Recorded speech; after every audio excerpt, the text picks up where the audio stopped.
welcome to another special episode of the Spinfoil Theory Podcast. Unlike our regular format, tonight we won't be going over a specific theory or scoring it arbitrarily. That being said, this will remain a high-level discussion, and as such, we might not go into great detail about everything that we reference. However, if there's anything we go over that you would like to learn more about, please feel free to reach out to us through email or on Twitter. With that out of the way, please enjoy the rest of our show.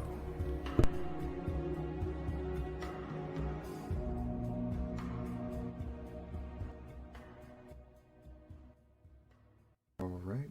Welcome to the Spinfoil Theory Podcast. This is your host, Taylor-B and TheBagelz. Howdy. I got a little excited because we have a guest on here. So when I start talking about the bagels, you might have noticed the stutter. I just want you to know, bagels, it had nothing to do with you. I fully acknowledge that I am stutter worthy. Yeah, I mean, ladies, if your nickname is the Locks, do we have a guy for you? I'm just saying, there have been less successful Peaches and Herb. That's not even a dish. No. Just putting that out there. The Locks and Bagels, though, that practically writes itself. But anyway, I don't even know what to say. In this week's special episode, we have a close friend of the show and very special guest. We have Victoria the Snuggle Bunny. How are you? I'm good. How about you guys? Thank you. Well. I was gonna say clearly I'm in my prime. You really are. Coming your at element. coming at the show like this. So today we have a little bit of a special episode. Our good friend Victoria is actually a professional developer, and what we thought we would do is selflessly hedge that resource of friendship and apply it to our show and get her to let us ask her random questions about a game we all really enjoy. It's called Destiny. And so, you know, quite graciously, she accepted our offer to exploit her knowledge for entertainment purposes. But yeah, so what we'll be doing today is a little different, given Victoria's sort of different point of view when looking at games and being on the back end of games and being, you know, involved in the industry. We're just going to take like a stab at, you know, some of our favorite encounters and just kind of get a little bit of insight as to how a dev, may have approached it, may have took a look at the situation, because she really knows the ins and outs. It's an educated answer. So, with that, Bags, take it away. No. Just throw it up. Yeah, no, I'm more than happy to take it away.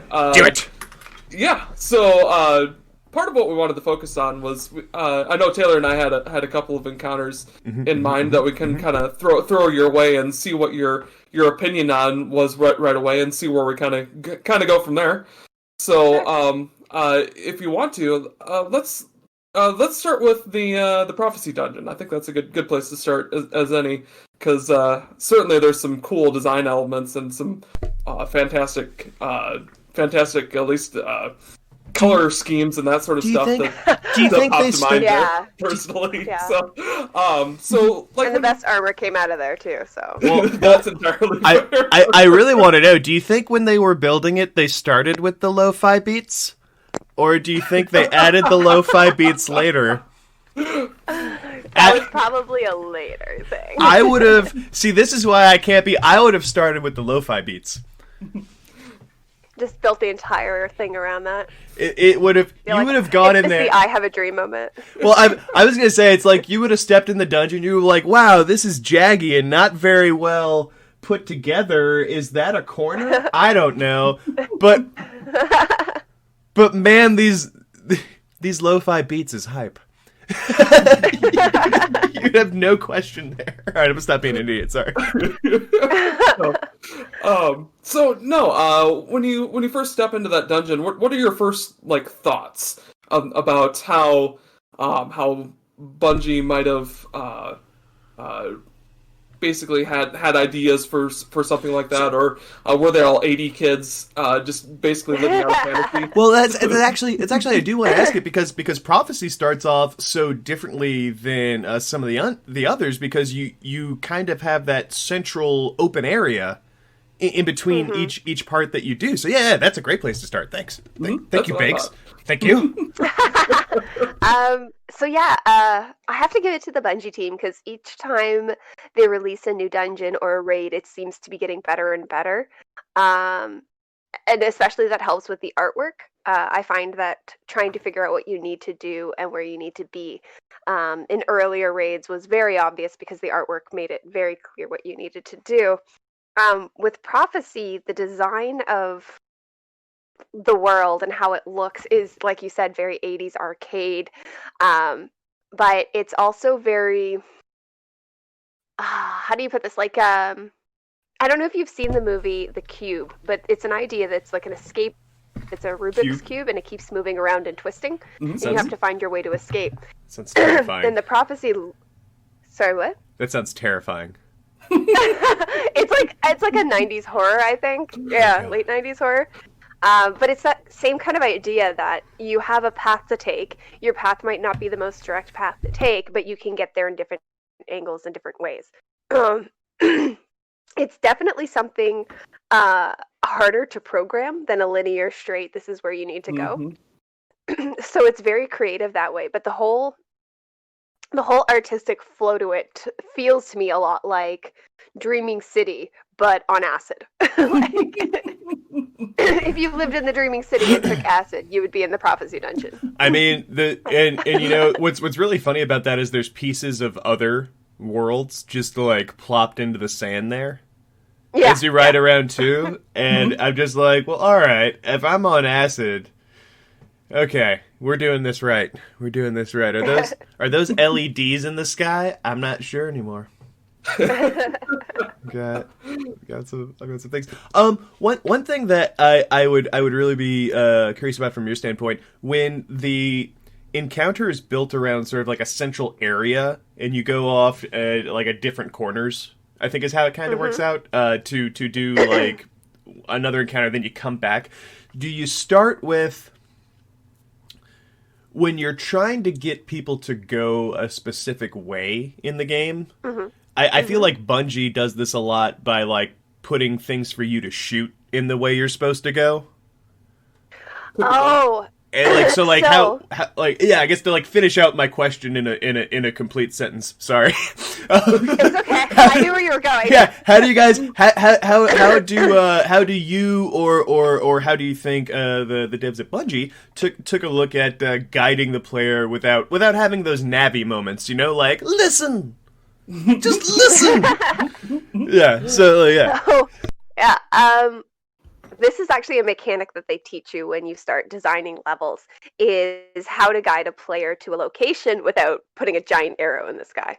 There are little markers you can do and little things that you can feel towards. So in the case of Destiny, they use a lot of lighting. So if you look carefully enough, you can find that the light is slightly brighter to the location you need to go to. It's harder with Destiny because it's not a real world, but if you looked at a real world game, a mountain in the distance would be like, that's where you need to go. And it's in the distance. It's not actually you're ever going to get there, but it's like your compass in the air that you look at. And Destiny has a bunch of things like that, whether it's enemies that, let's face it, if you're playing Destiny and there's enemies on the map, you probably have to go over there. And there's the mechanic rule that almost all games follow, is that they don't put things in the game that are punishing for no reward. Most games, most players don't play if they have to defeat all these enemies and then there's nothing there. It's very rare that happens. There's a horror game that does that everyone hates, and I think it's not Darkness, but it's something like that. But it's an extremely punishing game with Dark no Souls? reward. Dark Souls, that's it. Oh. Where like you can go and go and go and go, and then there's no chest loot at the end. It's one of the reasons people hate the game. It's a background mechanic people don't really realize, but in Destiny, if you find a group of enemies, you're most likely going to be rewarded for something there. So when they build their levels and build their designs, light is a key factor for Destiny because we're guardians and we're all about light until Stasis came along. We're not going to talk about that. No, I'm not evil. No, I don't follow the Gambit dude. I mean, I am here to talk about some Stasis. Or as I like to call them, ice powers, because that's what fucking ice is. I'm so mad. You get, alright, my own little tangent here. When people say it's not ice, it's the slowing down of, like, what the fuck do you think ice is, asshole? Like, no, like, seriously, like, you're talking to me like I've never been to fucking science before. Like, I don't care if you froze blood, whatever. If you made a hard thing from a liquid thing, chances are it's got water in it. Ironically, stasis, one of the reigning theories that I've been coming across is that stasis is actually based in perfect crystals and not actually on ice. So it's not actually based around cold. It's based around crystals crystallizing you and putting and keeping you in place as a result. Okay, but like the only time that happens in nature is with water and when it freezes. Like it's not like you're filled with fucking, amber that was heated up until they exposed it to paracausal stuff. Like no. Like I can appreciate where they're coming from, but I feel like because Bungie doesn't want to call it ice, they're forcing us to go through these mental gymnastics to fucking try and explain their thing when it's just fucking ice. That's what it is. It's ice. And to Taylor's point is there's actually a cave in this world, in the real world, that has these giant quartz crystals, and you're not actually allowed to explore it by law. You're not allowed to go in there. The maximum people have ever gone in there is 20 to 30 minutes because it's so humid and so hot that your body starts bye-bye. Like you're dead. You have to go in special thermal outfits, and it's just the crystals are just so hot. It's not very common you find crystals make an area cold. Mm-hmm. Even when you find a giant quartz mine somewhere more north or more deep into a cave, it's not actually cold. It's usually warmer. So yeah, I'm gonna, on a real world level, debunk that crystal theory and go, it's ice. But that's my opinion. Thank you. For everyone that doesn't know, me and Taylor almost never agree on anything. That's not true. The only appropriate answer to that.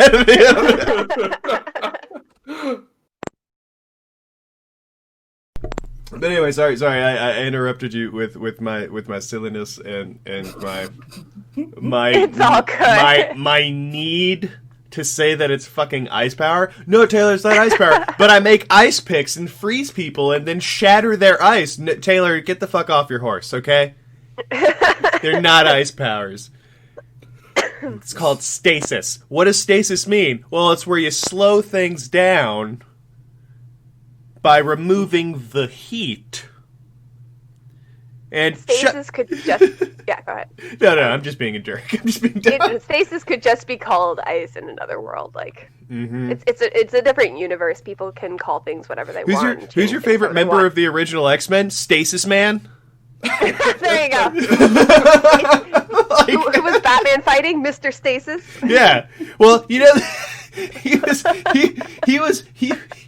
was Mr. God, what's another word? He was Mr. Preservation. The difference between stasis and preserving is preserving just lowers the... No, I'm stupid. Ignore me. All right, I'm going to stop. Please continue your intelligent comments and conversation, guys. I have no idea where I was. I think where we were was on the guidance that Bungie provides in, for example, the prophecy dungeon, and basically how they clue you in on where you're going. Yeah, so I had mentioned that there's little lights that help you, and light helps you guide you, and even more basic and to the point of that is Toland. Like, in many, many different dungeons, cases, open world, you can find Toland directing you where you need to go. You see it in ugh, those things I hated to do. That narrows it down. No, The patrols on the different. moon and that sort of thing too, and Yeah, and the The Dreaming Dreaming City's City different. stuff in the Yep, Ascendant yep. plane. Oh, the Ascendant challenges. Yep. The Ascendant challenges, all those, like Toland, it kind of leads you and guides you where you need to go. Sure. And it's a little light. It's Destiny's main cue for where you need to go is follow the light, I find. He even refers to himself as your Virgil several times throughout the game. So it's both a literal guide in game and a practical guide from Bungie's perspective. Well, I love that he picked Virgil too, as opposed to Homer. Sure. Oh, Because Virgil classically in the Aeneid copied the Iliad. Right. So like he's the guy who like is most famous, at least in perpetuity, for plagiarizing a story. Like, and then here Toland comes along, telling you all about the hive stuff in this book he read, but psych, it's his book now. yeah, of course it's his book. That's like staple for history. I found it. It's mine. Right? Finders keepers. Isn't that Right. a rule? You made this? Picks it up. I made this. Yep. Yep.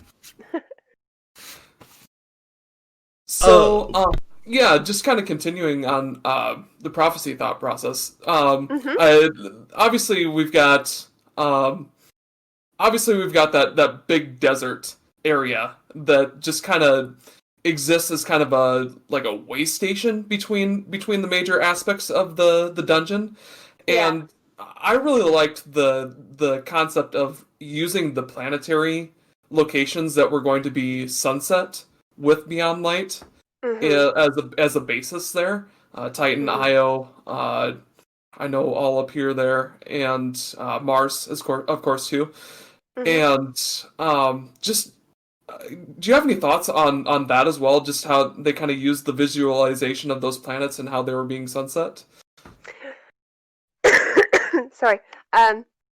So right now, really trendy in all forms of media is nostalgia. And so they bring back Hawkmoon because it brings memory. It is Hawkmoon, right? It is Hawkmoon, you're correct. They bring back things like that for nostalgia for people because it brings hype, it brings memories up, and it wants people to keep playing more. So instead of building these little areas that are just regular art, they went, oh, well, it would be fun and cool if we kind of made this look like this planet that you can't play on anymore. So it brings back that nostalgia because that nostalgia feels, for most people, nostalgia is good memories. But it brings back that happiness feeling inside, and then you have that happiness feeling when you're playing a video game. It's the same reason all of us geeks and nerds got really excited when we watched Stranger Things and they're playing D&D. We're like, oh my gosh, that was me when I was a kid. Or, like, dude, that was us yesterday. When we were Yeah, D&D. that was us yesterday. Yeah. Which speaking of which, I'm gonna use this recorded chance to say you got to come in the Cyberpunk game. I know I invited you already, and you very graciously let me know how busy you were and overwhelmed, and that's great. I'm here to push the issue again. No. I will find time to make a character. Yes, and Kari will help you design it. Kari will help you design it in Hero Forge.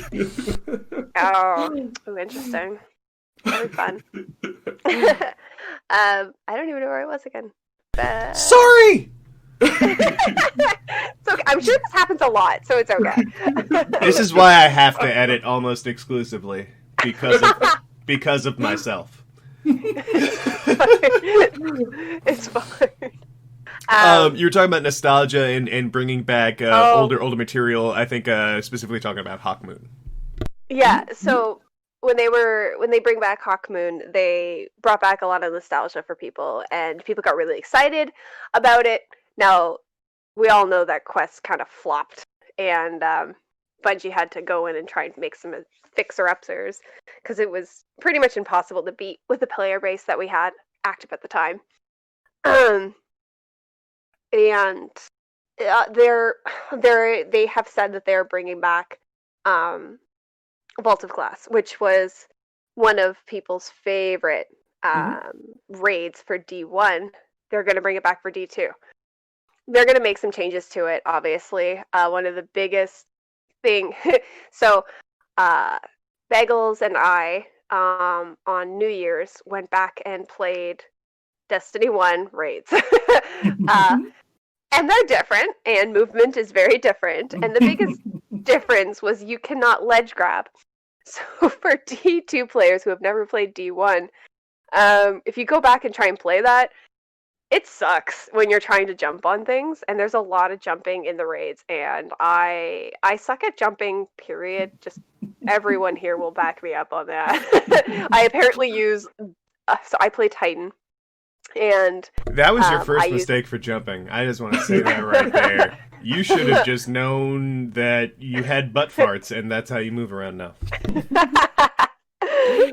It's to the point where Snuggle has boots named after her, the oh shit boots, otherwise known as the Lion Rampants. Yeah, my oh shit boots. And other people have started calling them the oh shit boots too, which is great. So great. But it's because I would jump fail and my instant reaction would be oh shit every time. So I'd have to put on my oh shit boots so it would stop failing so much. I can't jump, and going back to D1, remembering that you can't ledge grab things, I think I died only once on jumping in all of the raids, which is actually really impressive for me. And it was at the dick wall, and I went flying. Everybody does the dick wall. I know. That was King Small. I just went flying across the street. I realize how this is going to sound, and that it might excite some people, but I thrived on the D wall. I'm actually not surprised by that. Yeah, I was in my element. All right, so I didn't even play the other two classes. I think for most of my D1 career, I actually just had 3 hunters. I only played Hunter in D1. I was able to do Spark Runner on all 3 classes. Like, that's by the end of D1, like, that's how, like, down I had the movements. Mm-hmm. Yeah. And then once I could ledge grab, I was like, oh, like, what was I practicing for? This is amazing. But they've progressed so much from D1 to D2 in their raids and their mechanics. So going to the dick wall, it was hard because the mechanics of the collision wall. Are we not doing phrasing? The D wall was hard. Oh. I didn't even realize that. I'll edit my stupid joke out, but Jesus Christ, come on. Yeah, so a lot of the D1 raids were harder because of the building of the game. It wasn't as much the mechanics of the game, but how it was designed. You would die because for some reason part of the wall wasn't covering you from splash damage because the collision was off. But the equivalent to the D wall in Destiny 2 is the blights that shoot at you. And that's not about collision, it's not about the odd shaping of something. It is literally, you are in front of it, you are going to go flying. So they've gotten so much better in their mechanics and their raids, making the difficulty actually real mechanics and not terrain issues. More so, you died because of this, and you know directly why, instead of, oh, that was bullshit type of thing right there. Yeah. Except for, like Garden of Salvation, where things just go wrong sometimes, all the time. Yeah, that was kind of a glitchy raid, to say the least. And they've kind of fixed a bunch of that to this point. They've been pretty good recently about going back and fixing a lot of the bugs outside of, like, Spire of Stars, where there were bugs everywhere, and they could do nothing about it, apparently. Spire of Stars was working as intended. You were fighting the Vex. I raid with these guys, and I have been playing with you guys for a while, and it's one of those things that I have one completion of Spire of Star. Only one. Ever. And it's because I can't convince them to go back and play it. And if we do, we have to do it on, like, the hardest difficulty to make it worth it. Which, of course, then you get to the end and we're like, nope, we're out, bye. Yeah. It's always get up to the boss, get everybody the chance to get their sleeping chalice, and we're out. Honestly, I was just there for the chalice emote, and then they put it at the front of the raid, and then there was no reason to go to the end, yeah. And I don't mind so much because I have really good luck for drops, so I don't usually have to do things very often. So on that one... Outside of Last Wish with voices. Oh my gosh, it was so painful. It took so long. And especially because, like, it's hard to convince your friends to keep doing raids that are, like, not their latest raid. Because most people want to do the latest raid because they're like, oh, I got all my stuff already. And Last Wish has a lot of jumping weird mechanics. That's the one where the pipes you have to jump on at one point, I believe. Jump up on the pipes and go around. I don't think that's Last Wish. I think that's Leviathan. Correct. Oh, okay. Yeah. Well, and I think Last Wish, I've actually never done it without doing a cheese. I would say at this point, most people have not. I will say that the actual encounter is beautiful, and it's a shame that the cheese is such a mandate at this point. Because how beautiful that last encounter design is, but it is complicated. I will grant you that, and it takes some pretty good team coordination to actually successfully complete it. Once you understand the mechanics to it, it's really not that bad. It's not punishing in that sense, but it's punishing to try and teach it and learn it. I will say that for sure. And we should do it. We should do it the official way at some point between us. If you're up for it. Yeah, no, that's fine. I'd be willing to try it. I do. The one thing that I am actually very good at with raids is that if you give me a role and teach me how to do it, I will own the shit out of that role. I'm very good at my role. I can speak to this. Yeah, I know my shit. And when shit goes down, I'm actually really good at clutching a situation. So if someone's screwed up somewhere, I'm usually good at picking up and fixing things. But I'm also the party pooper because of how well I know the win factors. That if someone dies, just one person dies, I'm like, it's a wipe. And they're like, no, keep going. I'm like, literally the person with the object that we need is dead. That object is now gone. It's a wipe. Just do it. Sometimes so I always sound like Yeah. So I just sound like a bitch all the time, basically, because I'm like, nope, it's a wipe, guys, go. But yeah, no. If anyone ever calls you a B for being like that, we'll be like, I'm a bitch. I'm a lover. I'm Hulk Hogan. Hey there, brother, and then just slip it in there, and they'll be like, oh, well, shit. Now I'm all right. Well, now I'm a wrestling fan, and Bonesaw is ready. All right. I don't know what I was complaining about, but the Macho Man is here. Sorry. I will say the mechanics of the latest raid, Deepstone Crypt, were really awesome and really nice, and having all those different buffs were very nostalgic to how Wrath of the Machine went, and especially the last room, where you had different roles and you had to move around and potentially have to switch things and drop things. It requires a lot of callouts like Wrath did. And that it definitely brings a lot of callbacks to that, especially when we did that on New Year's. It's surprisingly how similar Wrath and Deepstone Crypt actually are in just how they're mechanic driven, and it's less about total DPS and more just about the precision in being at the right place at the right time and calling out what needs to be done. Yeah. So when Destiny does that, they take code that they've already used that they know works, and they can reconfigure it for their latest consoles and upgrades. So when you're taking a code and you're familiar with it, there's a lot less work to go into it. There is a lot of work, but there's a lot less because you know the if factors already. Sure. So as a game dev going into Deepstone Crypt blind on day one, I was able to very quickly figure out what we needed to do. we were, despite the fact that my team was not the strongest team to be going into a raid, we figured out the mechanics that we could figure out. It was just executing them was a really big issue. And in the first non-Sparrow encounter, we were actually doing it the hard way, but we were successful in that. We didn't know that there was going to be an easier way. Same with most people going into the first boss. It was 2 balls at a time. Now the challenge is 4 balls, but all of us, I think most of us will agree that doing it 4 balls is so much easier if you can do it. If you can do it, then do it. Yeah.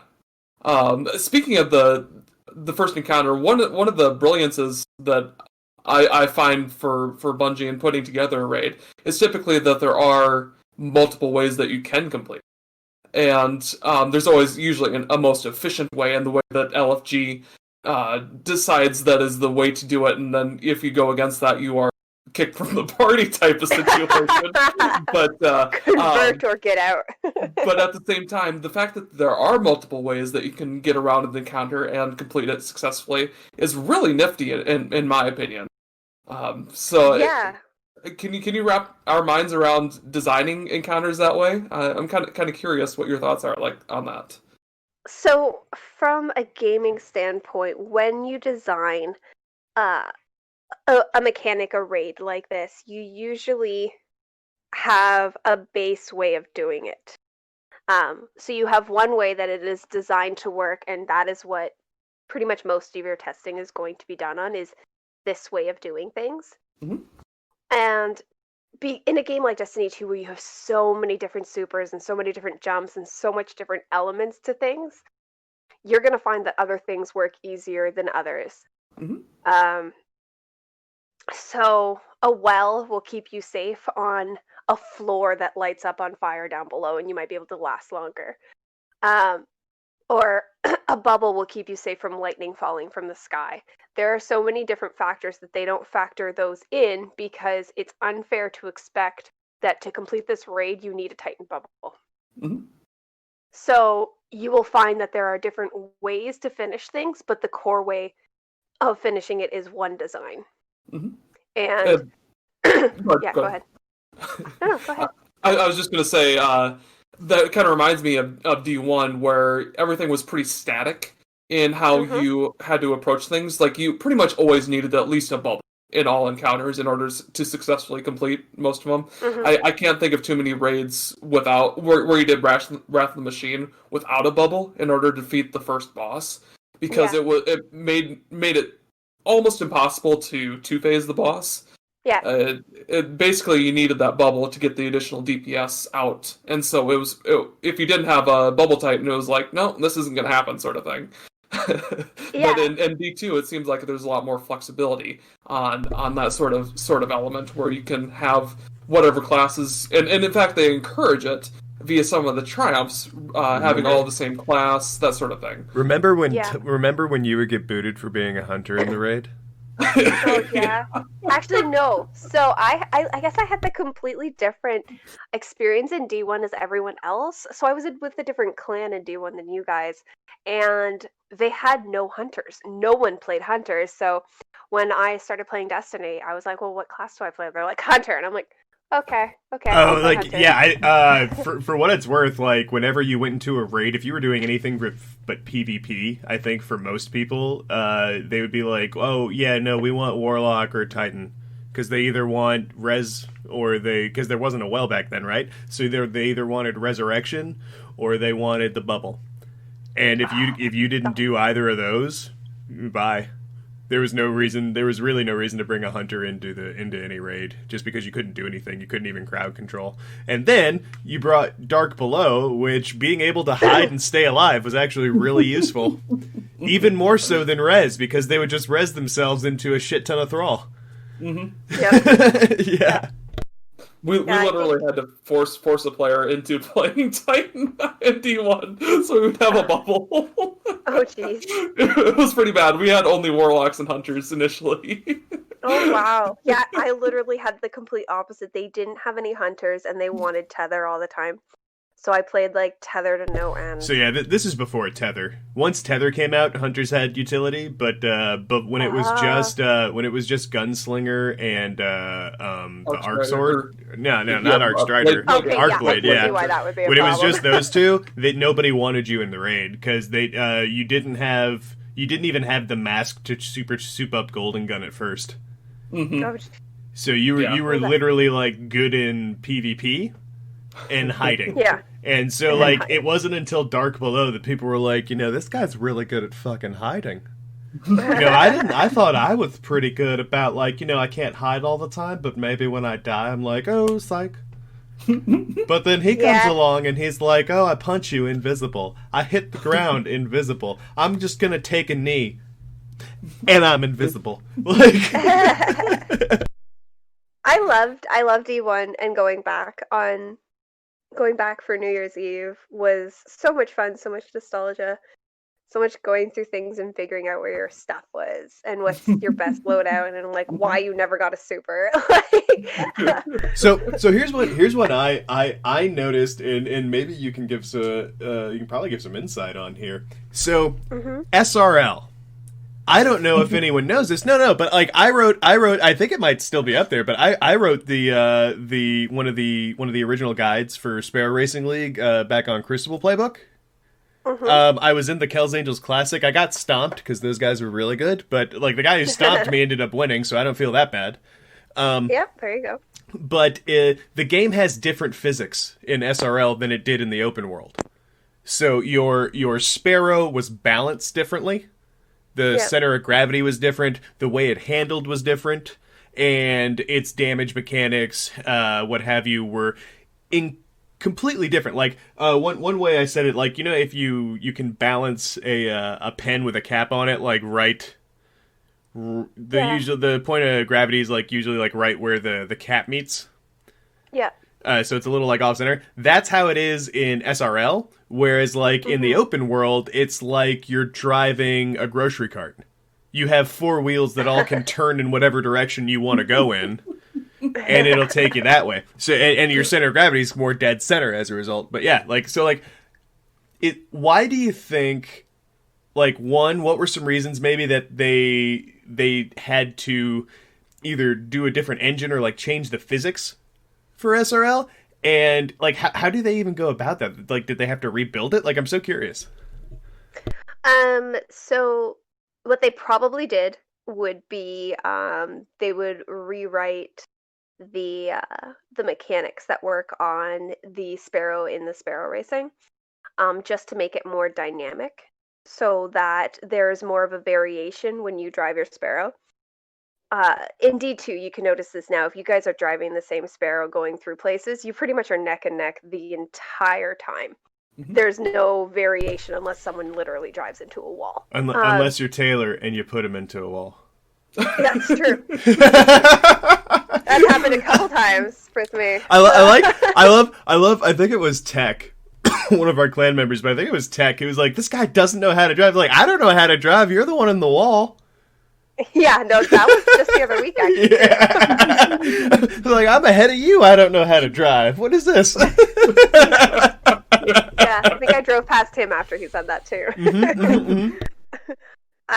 Yeah, so they would have put more mechanics on it so that there was more of a variation, so that you're all not huddled beside each other going through it, as long as you can drive the path correctly.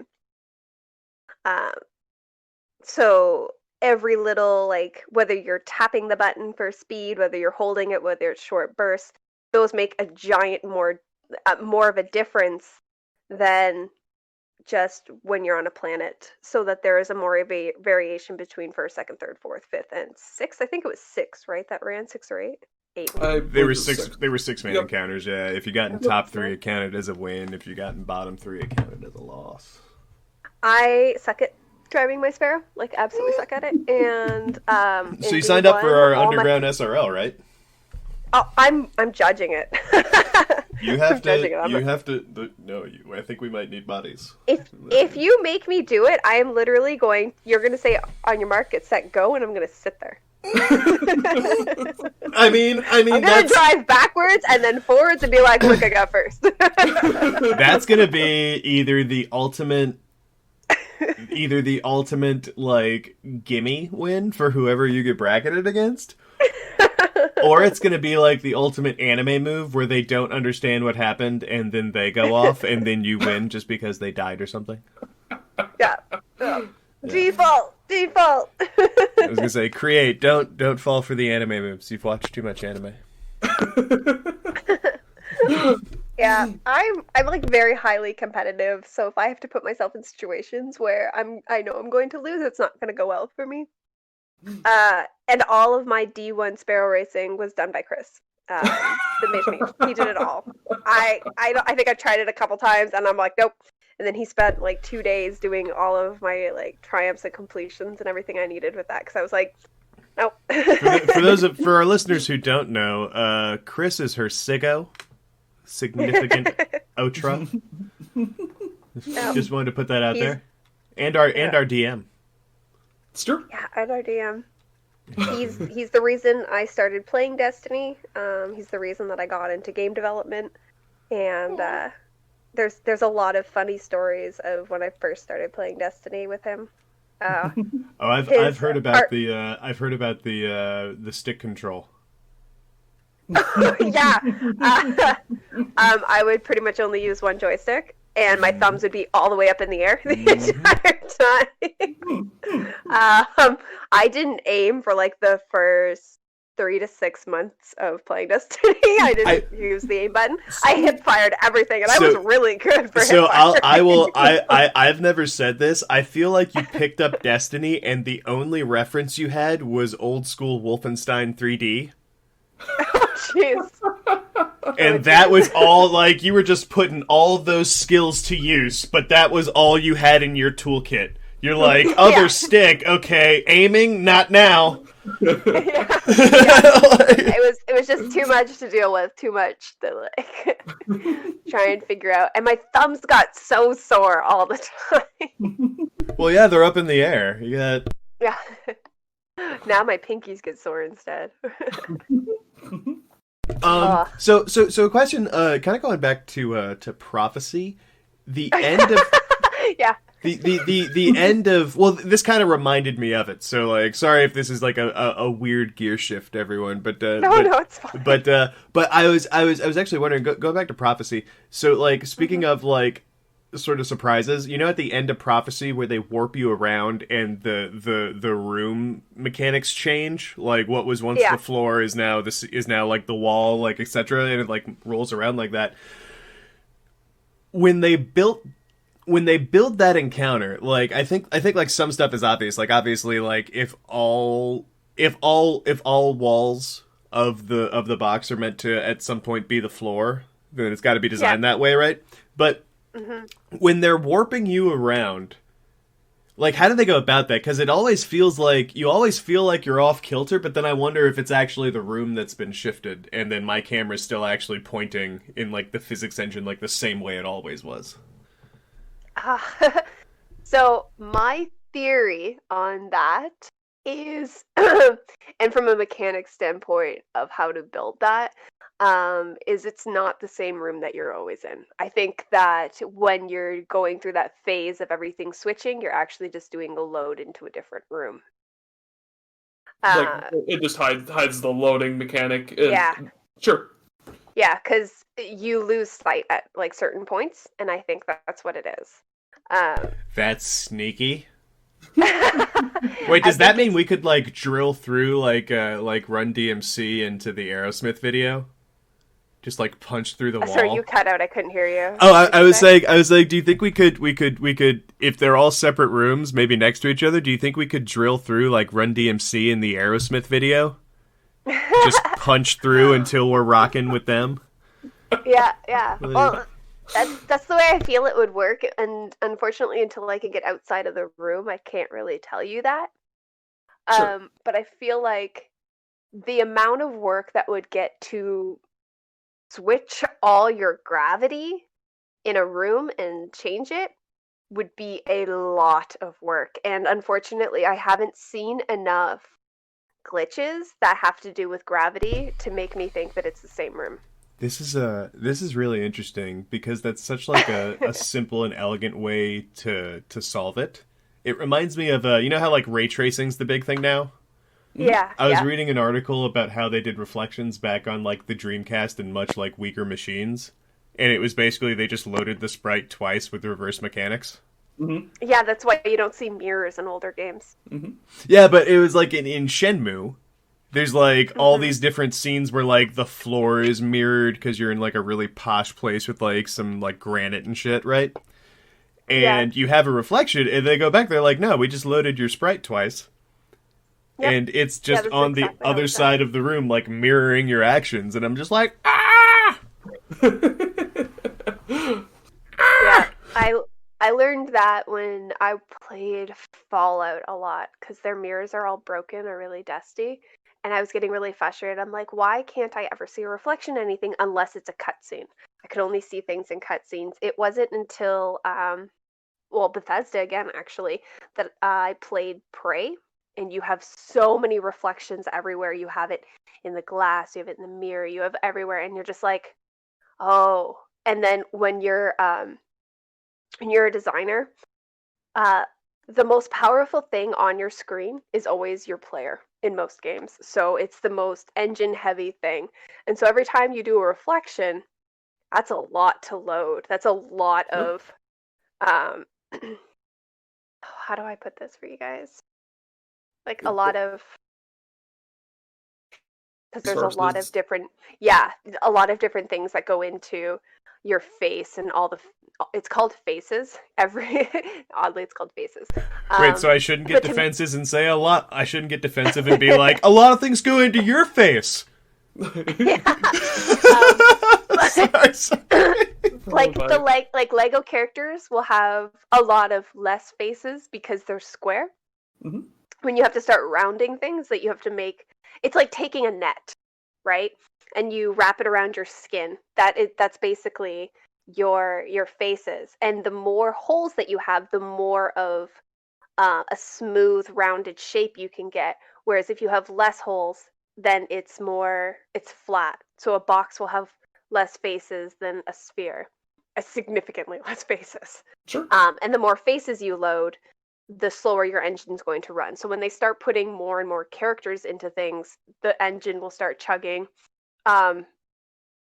In The Last of Us 2, it was beautiful for the opening, and you're walking through grass, and the grass moves nicely, but there's two figures on the screen. The moment you got into town, the art plummeted. And anyone who was an artist could see, oh my gosh, like, this got really bad. They had so many more characters, and things were just chunkier. So when you, the more you add into an engine when you face it, the slower your game's gonna get. And I forgot where I was going with this. Isn't that wonderful? The more resources you use, the more just how it's going to determine how slow the engine's going to run based on how many more polygons or how many more textures. It all started with ray tracing and loading sprites twice. Yeah. I think the point was there, but yeah. It's also the reason that you have a limit that you can go into the tower with, and when it's more full, you can start seeing people chug as they load in. Right. Like you can see that. That's pretty obvious. But with Prophecy and the mechanics in the last room, I definitely do think it's separate rooms. I just haven't seen enough glitches that have to do with gravity to think that it's the same room.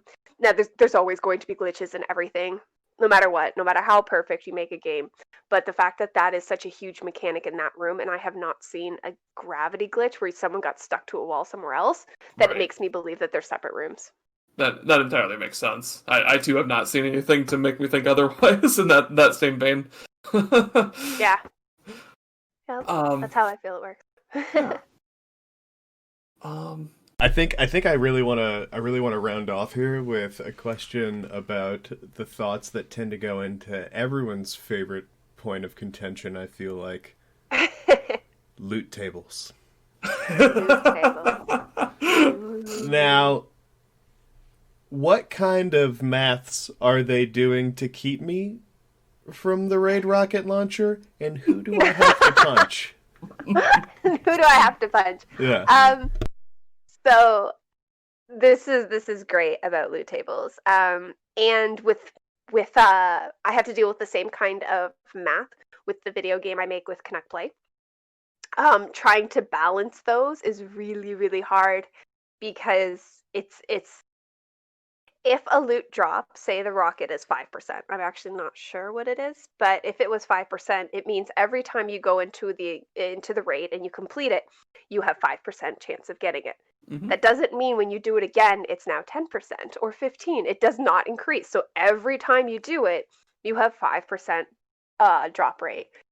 So you can take a dice at home, a D100 if you're a geek like us and own D100s, and roll the dice. And if you get between 1 and 5, then you can get it. But you can roll that dice like a couple hundred times and never get that. It's just, that's just how those drop rates work, and they can suck for some people, or they can be great for some people like me who tend to get things on the first 2-3 tries. But it is literally just they don't look at my profile and they're like, oh, she uses a lot of pink in her stuff, she's gonna get a high percentage to get everything. It is it is absolutely randomized.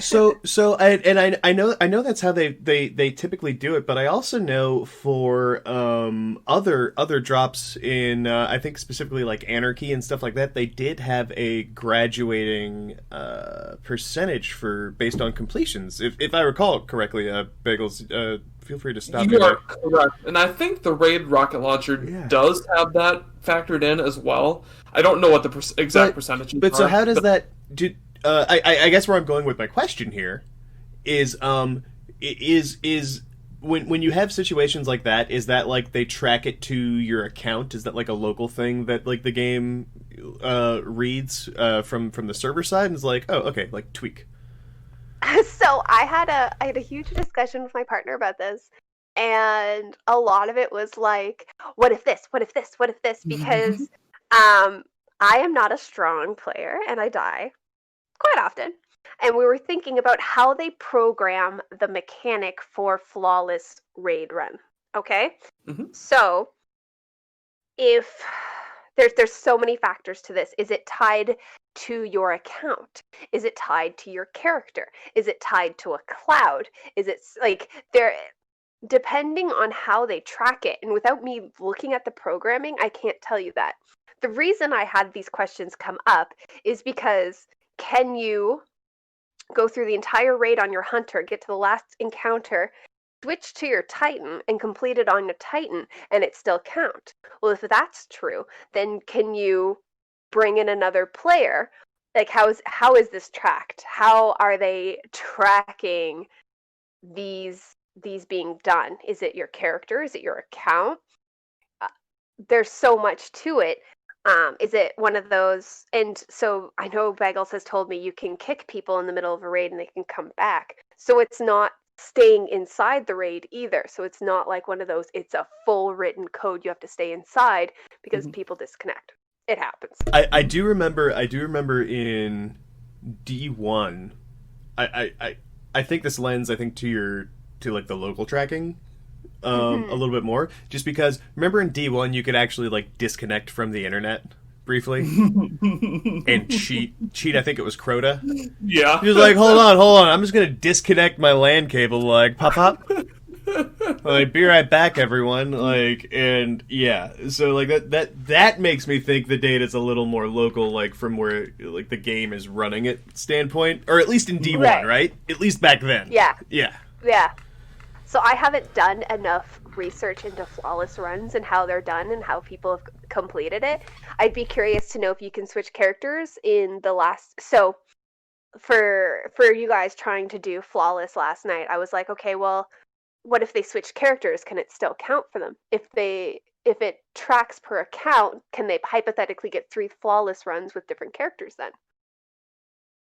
And because it's not tracked as a continuation from like you have to all stay in the same group and not go to orbit at any point, then what if one person has to drop in an encounter and you bring someone else in? Do they get the completions as well? Like, how is it written? And without looking at the code, there are so many factors that go into it, and Destiny saves so much data differently. Like some triumphs are tied to a character, some triumphs are tied to an account, and some triumphs are tied to being in a party with people. Mhm. So there's so much that has to go into those that unless I was able to look at the code, I wouldn't know how it's stored to know how to properly choose it. And it's been a long discussion we had, like, because there's and it won't be the same as D1 and how it's written and saved. And so without trial and error, you wouldn't be able to know. And with a flawless run, it doesn't tell you flawless run, like, not complete when someone disconnects or when Yeah, it's like, not you like die. challenge failed in a challenge Yeah. encounter in the raid. Yeah. You just die and it doesn't say anything. Yeah, so Unlike like the original flawless runs in D2, where it basically would kick you to orbit if Yeah. somebody died. Yeah. So there's no trial and error to see what works and what doesn't. It's you spend hours trying to get this completed, and then all of a sudden nothing pops, and you're like, what the fucking hell? Right? And we've had situations happen like that, not on a flawless run, but on situations where you're like, and why didn't I complete this? I'm sorry. What did I miss here? Just the other day when we were trying to do the triumph to kill the within 90 seconds on Europa, defeat all the bosses to release the skiff that's trying to escape in that area. The first time we tried to do it, we're like, why didn't this complete? And then we're like, oh, we probably have to kill all the bosses and release the skiff within 90 seconds. Because we did it wrong the first time. And so it's just things like that. It's trial and error to try and actually figure out what the mechanics are behind it, because you don't see the programming. You can't. It's not the Matrix. You can't see the program behind the game. Damn it, Bagels! For the last time, I know Kung Fu. Downloading something into your brain isn't reality. You shut your hooer mouth. You shut. And it's a balance. So when we were doing the raid on D1, it's a balance of knowing as a game dev how things work and knowing how Bungie does things. So I had a game dev with me in the same room who has never played a Bungie game before. Mm-hmm. So he was like, well, that probably has to work like this. I'm like, okay, well, that's probably how you would see it. Unfortunately, that's not how Bungie does things, but it is something worth noting.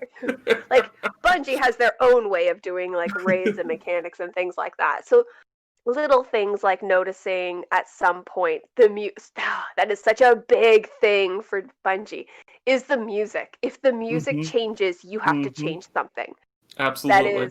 That is one of those background cues that people really don't notice because it's like subliminal at this point.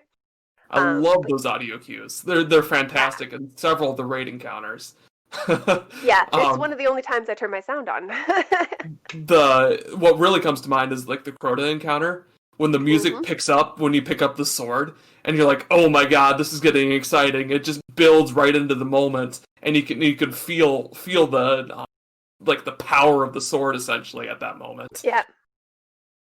Yeah, they've done a really good job with their music. The intensity, it will like continue getting more intense and more fast. As the encounter starts, either you're losing or nearing the end of it. I think that music is one of those things that people don't talk about a lot in video games because people don't notice it very often. And if you do notice it, usually it's a bad sign. Well, and I also want to point out, though, I think a lot of the way, especially in Destiny, that fans consume the game is through streams, which is unfortunate because the streamer's entertaining you the whole time. They're not letting you listen to the game and really experience what it's like to play it. And this isn't a knock about any of that, but it's one of the things that I think is lost in that medium of enjoying the content. it's an unfortunate reality, less so a Yeah, more so a side effect of just how a lot of streamers approach the game. it's like watching a movie with the commentary on. Like, it's a different experience. It's also good, but it's kind of harder to watch the movie. Yep. Because of the commentary. Like, it's probably more rewarding to have seen the movie a couple times first. Unless it's Mr. Theater 3000, then that is the experience. That's the only way to watch the movie. That's different. That's completely different. Yeah, I will definitely agree, and music is so important, and there's a couple video games that have done music so beautifully. Kingdom Hearts does an orchestra that tours around the world with their music, so that's done very well and successfully. Senna's Sacrifice, I think it's called. It's a first-person game. Okay. It is very punishing. It is different in the way that you have so many lives throughout the game, but you're actually not sure how many lives you have. And when you get your final death, it's a final death. It's a game end. You have to start from the beginning. But it is one of those games that I have never seen art so beautifully done and so magical that I was just lost in this world of watching this beautiful game. And it's not expensive. It's on PS4. Go for it and buy it. Try it out. Play the trailer and be hypnotized. But if you're going to play it with your headset on both ears, because the main character hears voices that guide her and confuse her, and they're like voices of elders in the past and people trying to help her, and it's not one sound. It'll be like your left to your right, or your right and your left, and it's hypnotic, and it's actually supposed to be really spooky and drive people a little insane, because those voices are always there. You just hear them more or less at different times. And when you're fighting and trying to like do combat and those voices are in your ears, it's really hard to focus. And it was a wonderful game to play. I did it for a project where I streamed playing it and showed people like, oh my gosh, these voices are literally just driving me insane. I feel like I'm like schizophrenic or something. There's so many voices in my head right now. But it was one of those things that, like, when you start playing it, sound is important.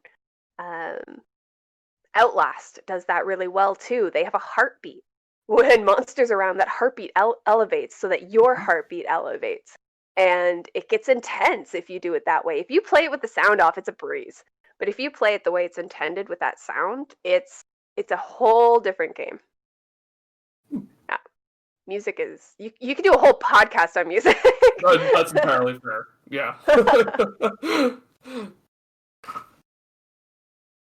I was gonna say, I think someone does. I think there is like I think they have that.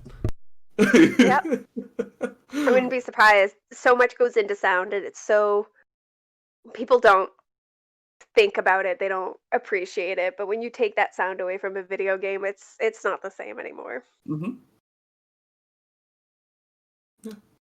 Oh, well, Bags, I think I'm out of... I mean, I'm happy to shoot the shit with Victoria all the time, but I don't know how many more on-topic questions I can come up with that are learned and not just me like, so how does the sky? Sky is a skybox that you designed. No, not even that cogent of a question. Just like, so in your game, why is the sky? Like, why is it that color, or why did we make it look... No, just why is it? How you didn't even have to have sky, but here we are. You got anything there, Buckaroo Banzai? I think I'm ready to wrap this one up.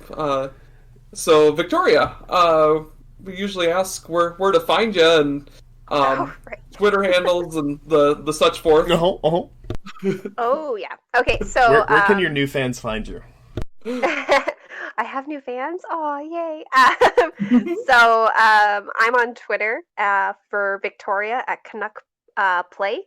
It's also at Victoria Canuck 1. The company I work for is Canuck Play. We make Maximum Football, which is your American League, Canadian League football, not the NFL, which is owned by EA, to be clear. It is a small little indie studio.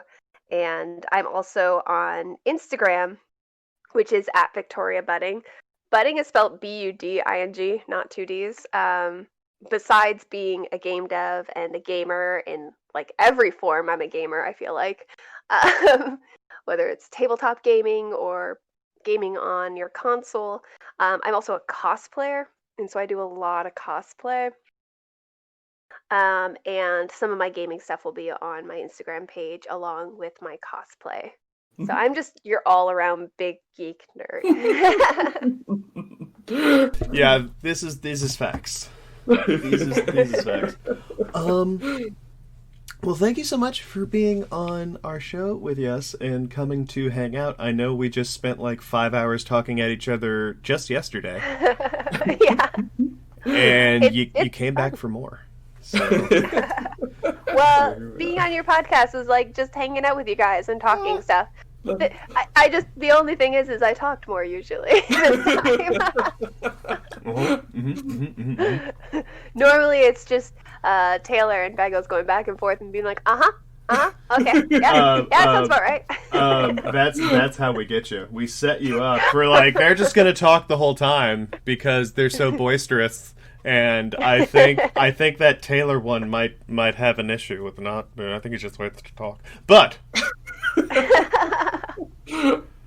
that's how I get you. Yeah. Then when you come on the show, I'm asking you questions and feeding you jokes. It was a lot of fun. Yeah, thank you. I'm glad you're. I would do this again for sure. Oh, yay! Yeah. I'm sure that can be arranged, especially since we do other stuff together. And you know where to find us. I do. I have your phone number. That's what I'm saying. She's got more contacts than any other guest I think has ever had. So I can get a hold of your partner. That's what I'm saying. Like that's a threat. So. And it has been used when Taylor didn't get up for D&D. Oh no, a raid. It was a raid, and I was a nappy boy. I needed some sleps, and I rated better because of it. But okay. That's all I got for today. Shout-outs. Victoria, you got any shout-outs? So I have to shout out to the Mijnich, my boyfriend, because yeah, like I said, I wouldn't be playing Destiny or I wouldn't be a game dev without him. So that's really big and important to me, to our clan, because I again probably would be with a sad clan that didn't like me as much in doing things. And to Tyler, who picks up my slack when I can't complete something. He helps me out all the time. So yeah, those are my shout-outs. For what it's worth, it's not me. It's actually someone named Tyler. Yes. Just so everyone knows, that is not, I don't help. I'm not. Don't be like, that guy is so sweet. He helped. I don't. Well, that's awesome. Yeah. Shout out to Chris the Mishnak. Indeed. Yeah, I pronounced it wrong every time. Don't tell him you did it. See how long it takes him to listen to this episode. And then know, and he'll have to listen to the whole thing before he knows that you shouted at him out. It is true. Yeah. It is very true. Yeah. I'll be paying attention to our Canadian downloads. One pops up, ping. That's right. All right, we've got him. Okay. Bagels. Yeah, you got any shout outs, buddy? Yeah. I want to give a shout out to the OG clan, the Freeglades. Without them, I would have never met such a fine group of people. Particularly you, Snuggle, and Chris, and then we've got, of course, the OG members being Tyler and Damien and Jeff and Newt and all the crew. There were a few others along the way, but certainly that crew is what made Destiny special to me, and just it's more to me. It's about being with friends and that are essentially family at this point, and I greatly appreciate being with a group of folks like that, and the new clan, all those people. So it's just an evolution of the core group of people and expanding the family in my opinion. So that's my shout out to Tommy's Ghosts, because cool group of people. Mine's gonna be way less sweet because I'm the only one on the show right now who's not from that old clan. But sorry for stealing bags from you guys. No, I'm joking. I'm so joking. But we did that one time. But I'm just joking. You guys are great. Most of them are in the Ghost now. And those who aren't aren't playing. I actually am in the Free Glades technically in Final Fantasy. So shout out to the rest of my Free Glade bros. Right there.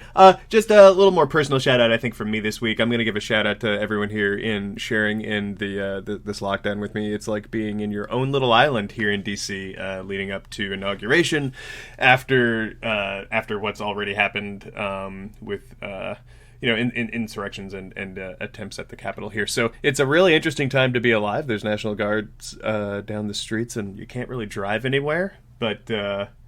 Yeah. Welcome to being part of the history books. Well, I mean, I feel like I'm that guy. Like, I'm gonna be like, my kid's gonna be like, "Yeah, Dad. So where were you? Were you in the sheets?" Be like, "No, I was at home. I did not. This is why you're here. Really, is because because I had nothing better to do. But yeah, no, I could have, but chose to be safe, and I had to work." So there was no, but yeah. So shout out to everyone here in the city. Just stay safe, stay home. There's no public events, so anyone who's out, just you don't have to be. Just stay home, stay safe, and my shout outs to everyone doing that here, and I hope they keep it up. That's all I really got there. But aside from that, thanks everyone for listening to us this week. This was a special episode, our first special episode of the new year. Actually, so yeah, you're the first special episode of 2021 on the Spinfoil Theory podcast ever. I'm the last one as part of the Trump reign. Ooh. Oh, I also just want to point it out there that if there's any players that need a clan to play with, you guys are free to reach out to our clan.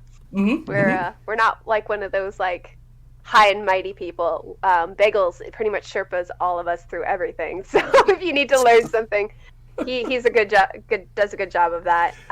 So feel free to always contact us and say like, hey, I'm looking for a clan. I really like playing on PS4 or PC or PS5, and we'll help you out. We have a little bit of presence on Xbox now too, but with crossplay coming, I'm sure that'll go. And honestly, like even if you're not sure about like clan commitments, but you would like to play with us, if you just want to like hit up the pod and come to the temp chat, I think it's been a while since we've said it, but it's not like a secret place. You can come. It's really like I think there's it's a very welcoming, very cool like little LFG community with it's all about just being very active, open and friendly with everybody. So yeah, absolutely. They're very, very silly in temp chat. Very silly all the time. Yeah, the temp chat is not just a clever name. It's very, very, very cool. All right, but yeah, always glad to potentially pull more ghosts. So that works for me. But with that, everyone, stay safe out there. And I know there's a lot of we tend to avoid it on the show in our own little lore bubble. But I know there's a lot of drama with the Destiny community right now, man. Hey, as far as we're concerned, if you're loving playing Destiny, love it. If you need to take a break, play another game, do it. You won't hurt our feelings. Do it. I think that's great. I think it's good to, it's healthy to branch out. Yeah, it's healthy to branch out, and like no one said you had to play one game for the rest of your life. Like I always hate that. Like, well, I have nothing to do. It's like like that's like having a closet full of clothes and saying you have nothing to wear. There's nothing you can think to put together. There's no outfit that you're able to create. That doesn't mean you got nothing. No, Taylor-B. I will wear my overalls and no shirt every day of the week, and you will like it. I wouldn't have a job if people only play Destiny. So, You see what I mean? let's Like, just put that out there. yeah, like it's okay to do other stuff. Like it's I think even Bungie would be like, no, please, like once in a while, sure. Like yeah, so yeah, like enjoy yourself, have fun, branch out, have different experiences, or just keep playing Destiny. I'm not gonna tell you how to live your life. Just fucking have fun. But with that, everyone, stay safe. Love y'all. See you next time. Bye-bye. Bye! That's the end of this week's topic, but be sure to check out our past and future episodes on Spotify, iTunes, and Podbean.